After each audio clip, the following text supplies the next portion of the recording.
Manusia yang sehat itu adalah bebas menentukan langkah dan tindakannya sendiri. Assalamualaikum warahmatullahi wabarakatuh. Malam hari ini ya, ada ciri-ciri manusia yang sehat secara makna tentunya ya. Kalau tadi sakitnya, sekarang sehatnya. Mari kita cek kita sehat apa tidak. Kalau yang patologis tadi mungkin banyak yang, wah enggak Pak, saya sehat. Beneran enggak kita sehat? Ayo dicek ya. Yang pertama, manusia yang sehat itu adalah bebas menentukan langkah dan tindakannya sendiri. Jadi mampu milih. Nah, ini berarti kita sehat. Enggak kok Pak, ini hidup saya itu sepenuhnya saya yang mengontrol, keputusan-keputusannya juga saya yang mengambil, memutuskan sendiri. Berarti sehat.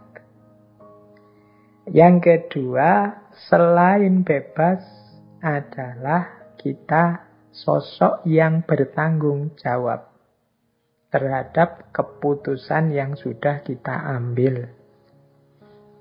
Jadi, ciri orang sehat itu yang pertama, memutuskan sendiri secara bebas. Yang kedua, siap bertanggung jawab terhadap keputusan yang sudah diambil. Banyak loh orang itu yang kebebasannya diambil, hak untuk bebasnya dijalankan, tapi pertanggungjawabannya tidak. Bebas ngomongnya diambil, ngomong macam-macam, tapi yuk bantu kalau gitu kita perbaiki situasi. Oh, itu bukan tanggung jawab saya. Nah, ini bebas memutuskan, ya harusnya bebas, siap bertanggung jawab terhadap keputusan itu. Itu cirinya orang sehat. Yang ketiga, tidak dipengaruhi, ditentukan oleh kekuatan-kekuatan di luar diri. Jadi keputusan-keputusan yang kita ambil itu memang keputusan kita. Loh, kalau begitu tidak peduli dengan yang lain, Pak, tidak belajar, enggak. Boleh belajar, boleh mempertimbangkan masukan dari luar, dari orang lain, tapi keputusannya tetap hak kita. Keputusannya tetap kita sendiri yang mengambil. Oh iya, saya membaca juga buku ini. Oh, saya mempertimbangkan usulmu, saya menerima masukanmu. Dari semua pertimbangan yang masuk, saya putuskan ini ya. Ini keputusanku pribadi, dan aku siap tanggung jawab. Nah, ini ciri manusia yang sehat. Jadi bebas, tanggung jawab, tidak diatur atau disetir atau ditentukan oleh kekuatan di luar diri. Yang keempat, orang sehat itu punya makna hidup yang cocok dengan dirinya. Nah, kalau ini sudah dijelaskan tadi ya sejak awal. Ya, hidup yang tanpa makna itu ya memang hampa, kosong, pahit. Jadi kalau ada yang merasa hampa tadi kan kita berarti masih ada di level gangguan neurosis nugenik tadi. Nah, kita hidup yang sehat itu ya hidup yang punya makna. Semoga hidup kita, makna hidup yang kita pegangi itu cocok dengan diri kita. Ciri orang yang sehat selanjutnya adalah orang yang secara sadar mampu mengontrol hidupnya sendiri. Mudahnya adalah orang yang mandiri. Kalau dia menginginkan, ya dia inginkan dan dia wujudkan apa yang dia inginkan. Kalau dia ingin menghindari, ya dia hindari dan dia mampu menghindari. Ini namanya orang hidup yang sadar dan mampu mengontrol dirinya sendiri. Mari kita membentuk diri kita untuk jadi seperti ini. Kita mampu menyadari dan mengontrol sepenuhnya kehidupan kita. Kemudian ciri manusia sehat selanjutnya adalah mampu mengungkapkan cipta, pengalaman, atau sikap yang memang ingin kita ungkapkan. Jadi, apa yang ingin kita sampaikan, kita mampu menyampaikannya. Apa yang ingin kita lakukan, kita mampu melakukannya. Dan kita tidak takut apapun, tidak ada yang menghalangi kita, tidak ada yang mengancam kita, mengontrol kita, sehingga kita tidak jadi mengungkapkan. Jadi kita mampu dan mau mengungkapkan nilai-nilai cipta, rasa, karsa, pengalaman, sikap yang ingin kita sampaikan. Kemudian ciri manusia sehat yang terakhir adalah mampu mengatasi diri sendiri. Mengatasi perhatian terhadap diri, kalimatnya begitu. Maksudnya apa mengatasi itu? Ini aspek transendensi tadi. Kita mampu mengarahkan, memproyeksikan diri kita ke arah yang kita inginkan ke depan. Jadi kita siap bercita-cita dan mampu berjuang mewujudkan cita-cita itu ke depannya. Tidak sekedar terpenjara oleh masa lalu atau menerima situasi di masa kini, tapi juga mampu bercita-cita dan mampu berjuang mewujudkan cita-cita yang sudah dipatok ke depan. Inilah ciri-ciri manusia yang sehat. Apakah kita sehat seperti ini? Ya, maksudnya ini sehat secara eksistensial. Inilah berarti manusia yang eksis, manusia yang berjati diri, yang hidupnya bermakna. Ciri-ciri manusia yang sehat. Kalau tadi yang sakit, ini yang sehat. Nah, ini mungkin nanti bisa jadi bahan introspeksi setelah teman-teman mengikuti kajian malam hari ini. Baik, masih ada waktu ternyata kurang lebih 5 menit. Kita tengok kembali ya beberapa quotes dari Viktor Frankl ini. Sebenarnya banyak quotes-quotes beliau. Kalau teman-teman tertarik bisa googling sendiri. Tapi mari kita lihat beberapa malam hari ini. Ada yang saya suka kalimat ini. Sejak Auschwitz kita tahu apa yang mampu dilakukan oleh manusia. Dan sejak Hiroshima kita tahu apa yang menjadi taruhannya. Auschwitz ini ya kamp konsentrasinya Nazi. Sejak Auschwitz kita tahu yang mampu dilakukan oleh manusia. Ternyata manusia itu bisa sekejam itu. Ternyata manusia itu bisa sesadis itu. Ternyata manusia itu bisa setidak manusiawi itu. Bahkan mungkin sampai hari ini kita juga banyak melihat gejala-gejala manusia yang tidak seperti manusia. Yang kedua, sejak Hiroshima kita tahu apa yang menjadi taruhannya. Mengikuti ambisi manusia, keinginan-keinginan manusia yang terkendali, lenyapnya makna-makna hidup dan kemanusiaan membuat kehancuran demi kehancuran. Dan Hiroshima jadi bukti betapa manusia yang kehilangan kendali dirinya, manusia yang kehilangan rem dalam hidupnya, taruhannya besar. Jadi Auschwitz sama Hiroshima semoga jadi monumen bagi kita untuk sepenuhnya mampu mengendalikan diri dan hidup dengan makna-makna yang tepat. Jangan sampai kita mengulangi kesalahan yang sama.